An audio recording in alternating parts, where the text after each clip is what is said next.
You can go on stage and have an opinion, and I can be in the audience, and I have a completely different opinion. I don't agree with you at all. I'm like, I don't agree with this guy.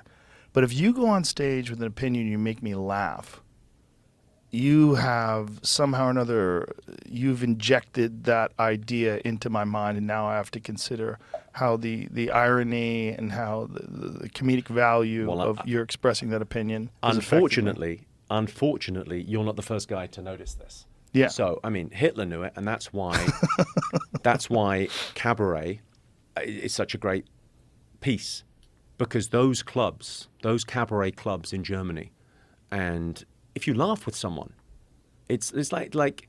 How did Hitler use that? He shut down the clubs. He shut down all that. Have you never seen Cabaret? No. Oh, you've got to see Cabaret. So these incredible German clubs. What year is that from? Well, Cabaret, like the movies, Liza Minnelli, 72 maybe. And that's what it's about? The musical about? run. Yeah. So these clubs, it's like the end of it is like the heartbreaker. I'm kind of ruining the ending. But it's these clubs in Germany in the 30s of like these incredible, full of life, magical people. And, lots of Jewish people in those cabaret clubs telling jokes and being funny and whatever. And the Nazis realized, well, if you laugh with those people, you can't hate those people. Oh. If you laugh with someone, like, what's that great phrase? Like, anti-Semitism cannot survive a Shabbat dinner. Huh. It can't. Like, if you've got Jewish friends and you laugh with them, what are you talking about, anti-Semitism? Right. But if you can make them seem like other, then it's very dangerous. So that thing of going, the nailing the landing of Cabaret. I remember seeing one, Alan Cummings, doing Cabaret in London. And these people that you've seen singing and dancing and living their lives. And then at the end of the show, they're in pajamas and the snow falls. And you realize they all got wiped out. It's like, oh. Wow. What's really horrific about human beings is how recent that was. And how we have sort of dismissed that as an artifact of time. And that it's not possible today. But it's very scary. I think people give themselves, listen, not everyone, but people sort of think, well, if slavery was going on today, I'd fight it. Mm-hmm. And if Hitler was around today, I'd fight it. Mm-hmm. And you go, but he is.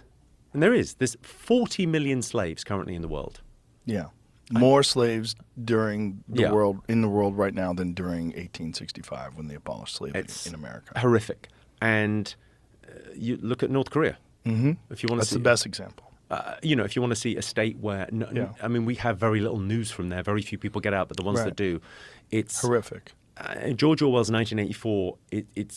It's happening right now somewhere, and we're not. Yeah. I mean, I kind of thought that was like an interesting idea on America's original sin is slavery, and there's no way to change the past. But one thing you could do, if you can't work out reparations, and people don't seem to be able to work out what to do with that, but one thing you could do is make America's foreign policy, why don't we just stop slavery?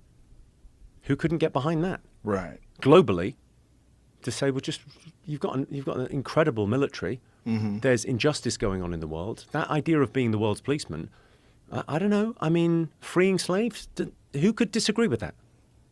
Well, who's putting up a case against it? The problem is that you're addressing the way the United States interfaces with the world as if we're just trying to do overall good.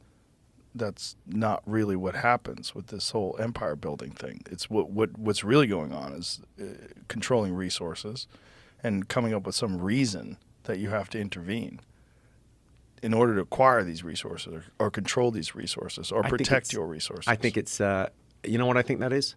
Short money. Mm-hmm. Short money, because what's a resource? There's things that are resources now that won't be in 20 years. You know what the biggest industry in the world was in 1903? Beavers. Very close. I'll pass you. I'll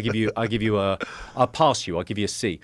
Whaling was the biggest industry in the world in 1903, and whaling disappeared overnight. Like in a year and a half, it was gone. Those towns were just emptied because the whale oil wasn't required anymore. Because suddenly we discovered petrochemicals. Electricity too. Petrochemicals was really the thing. Yeah, the whale oil, electricity, Edison, all of that stuff for Tesla. Mm-hmm. It's really interesting how that industry just fell away. It's like the story of horse manure in New York City. You know this? No. So horse manure, you know why the brownstones have got steps up to the front door? You ever wondered about that? Why is the ground floor not on the ground floor? Why is it up steps? Why? Horse shit. Really? There was horse shit everywhere. They've always got those metal scrapers by the side. To get the horse shit off. You know the old movies, they always talk about smelling salts. There's a lot of references to smelling salts. Yeah, the smell was horrific. If a horse died in the street, you had to wait for it to atrophy to cut it up and take it away. New York was the sound. Cobbled streets, metal wheels on the carts.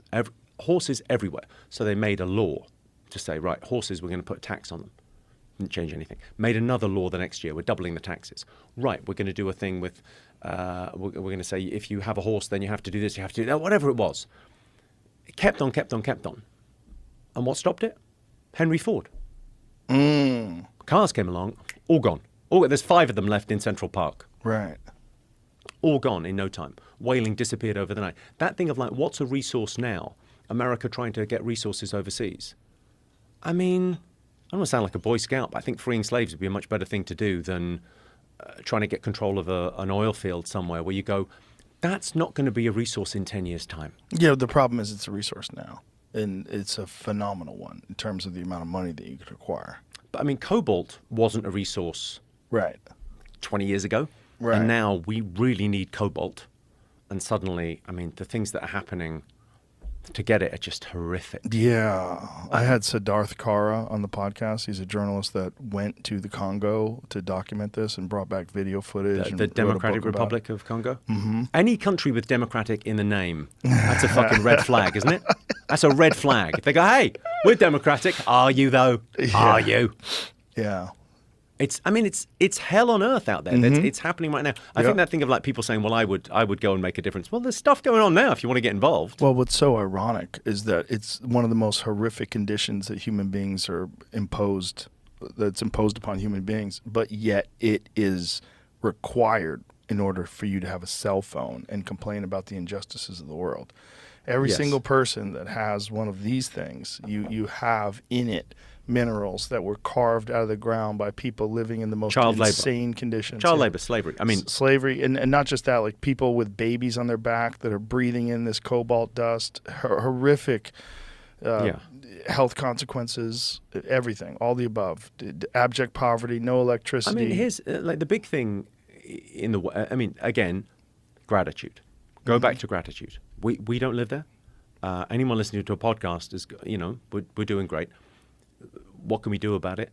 I don't know. I mean, this is part of the anxiety of the modern world because we're surrounded by problems, told about problems that we have no agency there. Yeah. We can't sort of do anything.